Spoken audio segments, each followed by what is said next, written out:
Berbaktilah kepada orang tuamu, niscaya anak-anakmu kelak akan juga berbakti kepadamu. Begitupun sebaliknya. Dunia dan seisinya tidak akan sepadan dengan kasih sayang seorang ibu. Ibu lebih agung, ibu lebih indah, ibu lebih kuat. Ibu adalah sumber memperoleh kebaikan. Jika saya marah kepada anak, saya tidak mengutuknya. Saya hanya berucap semoga Allah memberinya petunjuk. Kita bersaudara, tidak perlu saling tegang. Surga itu terlalu luas, sehingga tidak perlu memonopoli surga hanya untuk diri sendiri. Dalam tinjauan kebangsaan dan kewarganegaraan negara, tidak ada istilah mayoritas dan minoritas, karena semua telah sama dalam kewarganegaraan negara dan lebur dalam kebangsaan yang sama.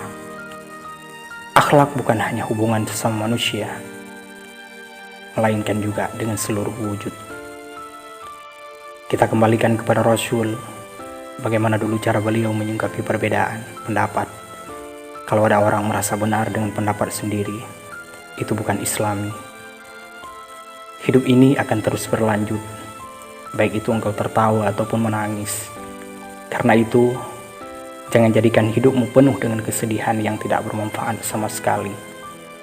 Mencintai dunia itu wajar, asalkan jangan sampai cinta itu membuat kita mendurhakai Tuhan. Saat perasaan kita semakin tulus dan terasa bagi orang lain, maka semakin meningkat pula hakikat hidup. Keistimewaan Al-Quran paling tidak ada 3 aspek: ketelitian dan keindahan redaksinya, isyarat-isyarat ilmiahnya, dan pemberitaan hal gaib masa lalu dan masa yang akan datang yang diungkapkannya. Perkenankanlah Allah dan Rasulnya pada saat Allah dan Rasulnya mengajak kamu kepada yang menghidupkan kamu. Kita tidak boleh memisahkan antara ibadah dan akhlak. Memang demikianlah adanya ajaran Islam.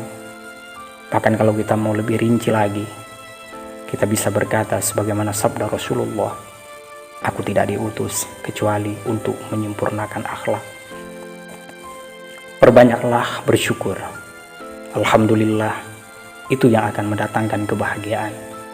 Terus ucap Alhamdulillah, Alhamdulillah, Alhamdulillah, sampai engkau tak mampu lagi mengucapkannya. Apabila kita tidak memperkenalkan tuntunan Allah, maka hati akan sesak. Karena itu, perhatikanlah tuntunan agama, maka kita akan selalu tenang dan bahagia. Sholat dibutuhkan manusia karena sholat adalah salah satu dari makanan bergizi yang dibutuhkan jiwa manusia. Tanpa sholat, jiwa mengerti dan lumpuh. Teman itu seperti anak tangga. Boleh jadi ia membawamu ke atas, atau ternyata sebaliknya membawamu ke bawah.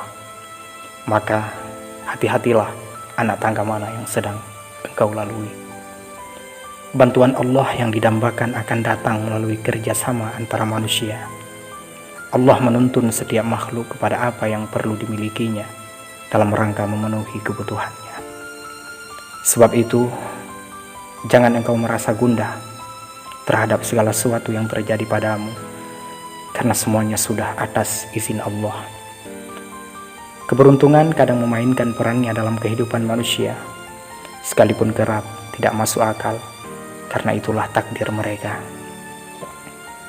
Jangan selalu bersandar pada cinta, karena itu jarang terjadi.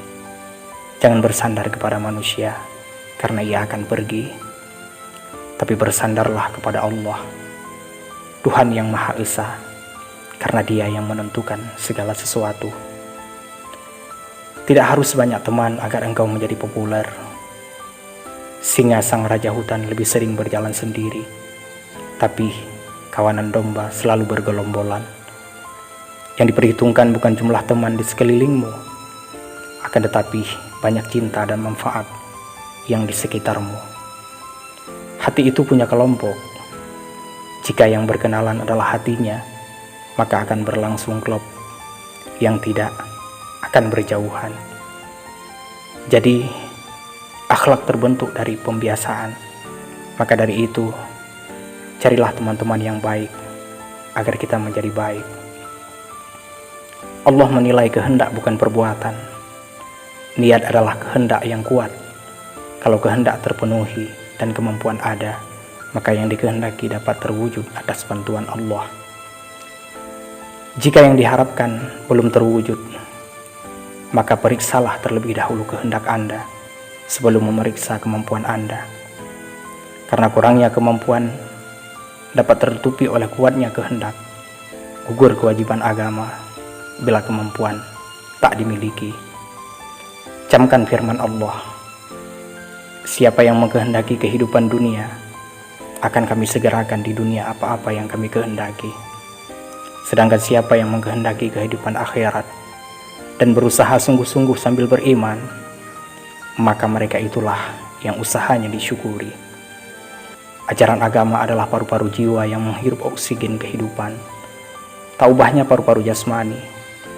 Paru-paru berfungsi memasukkan oksigen saat manusia menghirup udara dan mengeluarkan karbon dioksida. Itu sebabnya yang mengabaikan ajaran agama dilukiskan oleh Al-Quran sebagai seseorang yang dadanya sangat sempit, sesak bagaikan ia sedang mendaki angkasa. Semakin sulitnya keadaan, semakin kita butuh akan tuntunan agama. Jika Anda mengabaikan tuntunan agama, persoalan tersebut tentu akan semakin sulit. Sebaliknya, dengan tuntunannya yang sulit menjadi mudah.